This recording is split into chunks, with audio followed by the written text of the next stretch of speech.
Acara selanjutnya yaitu pembacaan kultum oleh Ananda Abrar dari kelas 4B.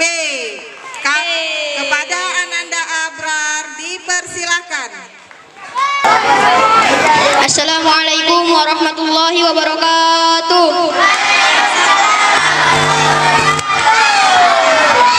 Alhamdulillahil wahidil qahar muqawwir lail 'ala nahar tadhkiratan li'ulil absar wal i'tibar. Asyhadu an la ilaha illallah wa asyhadu anna Muhammadan abduhu wa rasuluhu syahidul bashar. Allahumma fasholli wa sallim ala sayyidina Muhammadin wa ala alihi wa ashabihi wa man tabi'ahum bi ihsan ila yaumiddin. Pertama-tama marilah kita panjatkan puji syukur kehadirat Allah Subhanahu wa taala yang mana pada pagi hari ini kita dapat berkumpul di lapangan sekolah ini dalam rangka memperingati Isra Mi'raj Nabi Muhammad sallallahu alaihi wasallam. Salawat serta salam semoga tetap tercurahkan kepada baginda Nabi besar Muhammad sallallahu alaihi wasallam yang mana di yaumil akhir nanti kita akan mendapatkan syafaat darinya. Sebentar lagi kita akan menyambut bulan suci Ramadan, bulan yang penuh kenikmatan, bulan yang penuh keberkahan, bulan yang penuh ampunan, dan bulan yang penuh rahmat dari Allah Subhanahu wa taala. Semua pintu surga terbuka dan ada satu surga khusus untuk orang-orang yang berpuasa, yaitu surga Ar-Rayyan. Semua neraka tertutup, hanya iblis saja yang di dalamnya terikat. Allah memerintahkan umat Islam seluruh dunia untuk berpuasa di bulan suci Ramadan. Allah berfirman di dalam Al-Quran surah Al-Baqarah ayat 183 di baris kedua dari atas di bagian tengah. Bismillahirrahmanirrahim. Ya ayyuhalladzina amanu kutiba alaikumus siyam. Kutiba alaikumus siyam kama kutiba alal ladzina min qablikum la'allakum tattaqun. Yang artinya, wahai orang-orang yang beriman, diwajibkan atas kamu berpuasa sebagaimana diwajibkan atas orang-orang sebelum kamu agar kamu bertakwa. Jadi puasa adalah kewajiban yang harus kita lakukan dari subuh hingga maghrib dengan menahan lapar, haus, dan hawa nafsu. Hawa nafsu seperti marah dan berbohong kepada orang lain dan diri sendiri. Allah sudah mengizinkan kita 11 bulan makan dan minum. 1 bulan saja Allah memerintahkan orang muslim berpuasa di bulan suci Ramadan. Ada beberapa amalan-amalan yang harus kita kerjakan di bulan suci Ramadan, yaitu sholat tarawih, sholat sunnah, sholat tahajud, dan membaca Al-Quran. Jika kita membaca Al-Quran di hari biasa, kita akan mendapatkan 10 kebaikan satu hurufnya. Sebagaimana Rasulullah sallallahu alaihi wasallam bersabda, Bismillahirrahmanirrahim. Man qara'a harfa min kitabillahi falahu bihi hasanah wal hasanatu bi'ashri amsalha.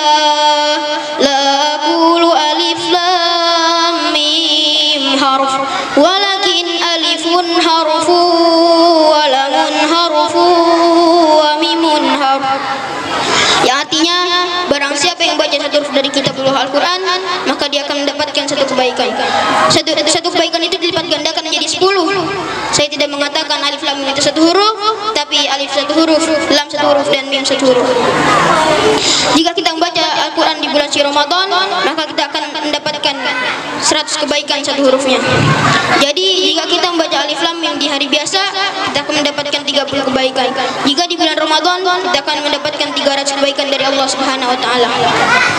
Allah menyuruh kita untuk bertakwa kepadanya baik di bulan Ramadan atau di hari biasa. Bagaimana Allah berfirman di dalam Al-Quran surah Al-Ahzab ayat 70 di baris ke-9 dari atas di bagian tengah. Bismillahirrahmanirrahim.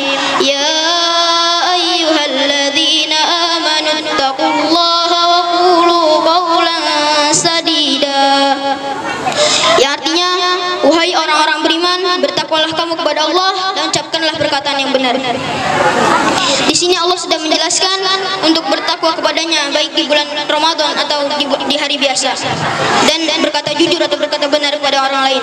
Rabbana wafa'na bima 'allamtana, Rabbi 'allimna alladhi yanfa'una, Rabbi faqihna wa faqih ahlina wa qarabati lana fi dinina. Subhana rabbika rabbil izzati amma yasifun wa salamun alal mursalin walhamdulillahi rabbil alamin. Wabillahi taufiq wal hidayah. Wassalamualaikum warahmatullahi wabarakatuh. Waalaikumsalam warahmatullahi wabarakatuh. Terima kasih Ananda Abrar. Tepuk tangan sekali lagi untuk Ananda Abrar sayang. Terima kasih. Dilanjutkan acara yang ke-6 yaitu pembacaan kisah Nabiullah Muhammad SAW yang akan dibacakan oleh Ananda Zalfa Kuroto Aini. Kepada Ananda Zalfa dipersilahkan. Assalamualaikum warahmatullahi wabarakatuh. Bismillahirrahmanirrahim. Alhamdulillahirabbil alamin wa bihi nasta'in ala umurid dunya wa din wa salatu wa salamu ala asyrafil anbiya wal mursalin wa ala alihi wa ashabihi ajmain amma ba'du. Yang terhormat Ibu Hajar Rahmawati selaku Kepala Sekolah di SDN Joglo 10 Pagi, Bapak Ibu Guru beserta staf TU yang saya hormati, dan Bapak Ibu Wali Murid yang saya hormati, dan teman-temanku di SDN Joglo 10 Pagi yang dirahmati Allah Subhanahu wa Ta'ala. Hai teman-teman, perkenalkan nama saya Zalfa Kuroto Aini dari kelas 3B. Hari ini saya akan menceritakan tentang peristiwa kelahiran Nabi Muhammad SAW. Nah, jadi teman-teman, Nabi Muhammad SAW lahir di kota Mekah pada hari Senin tanggal 12 Rabiul Awal. Beliau lahir pada tahun gajah. Pada tahun beliau dilahirkan terjadi peristiwa penyerangan Ka'bah oleh Abrahah dengan pasukan gajah. Kemudian Allah Subhanahu wa Ta'ala mengirim burung ababil untuk mengalahkan pasukan gajah. Yang mana peristiwa ini tertuang dalam surat Al-Fil. Nabi Muhammad SAW lahir dalam keadaan yatim. Ayahnya Abdullah wafat ketika beliau dalam kandungan. Ibunya bernama Aminah. Nabi Muhammad SAW disusui oleh Halimah selama 2 tahun dan diasuh sampai berusia 4 tahun. Pada usia 6 tahun, ibunda Nabi Muhammad wafat. Kemudian beliau pun diasuh oleh kakeknya Abdul Muthalib. Namun pada usia 8 tahun kakeknya pun wafat. Kemudian beliau pun diasuh oleh pamannya yang bernama Abu Thalib. Nabi Muhammad SAW tumbuh menjadi anak soleh yang jujur. Abu Thalib merawatnya hingga dewasa. Pada usia 40 tahun, beliau diangkat menjadi Rasul Allah.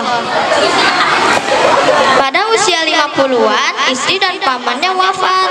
Untuk menghiburnya, Allah Subhanahu wa Ta'ala pun mengutusnya untuk melakukan perjalanan spiritual dalam semalam di 2 tempat yang berbeda. Perjalanan ini kita kenal dengan Isra Mi'raj. Nah, di Isra ini adalah perjalanan Nabi Muhammad SAW bersama malaikat Jibril dari Masjidil Haram sampai ke Masjidil Aqsa dengan menaiki burak yang kecepatannya secepat kilat. Dan kemudian peristiwa Mi'raj adalah perjalanan Nabi Muhammad SAW bersama malaikat Jibril dari Masjidil Aqsa sampai langit ke-7 hingga Sidratul Muntaha untuk bertemu Allah Subhanahu wa Ta'ala. Dan pada saat itulah beliau menerima wahyu salat fardu 5 waktu sehari semalam yang menjadi kewajiban kita umat Islam. Nah teman-teman, begitulah kisah Nabi Muhammad SAW. Saya akhiri. Wassalamualaikum warahmatullahi wabarakatuh. Waalaikumsalam warahmatullahi wabarakatuh. Terima kasih Ananda Zalfa. Even when you feel low, you can still go. Even when you feel slow, you can still go. Even when there's no hope, you can still go. I never answer to no, man, I still go. Go, go.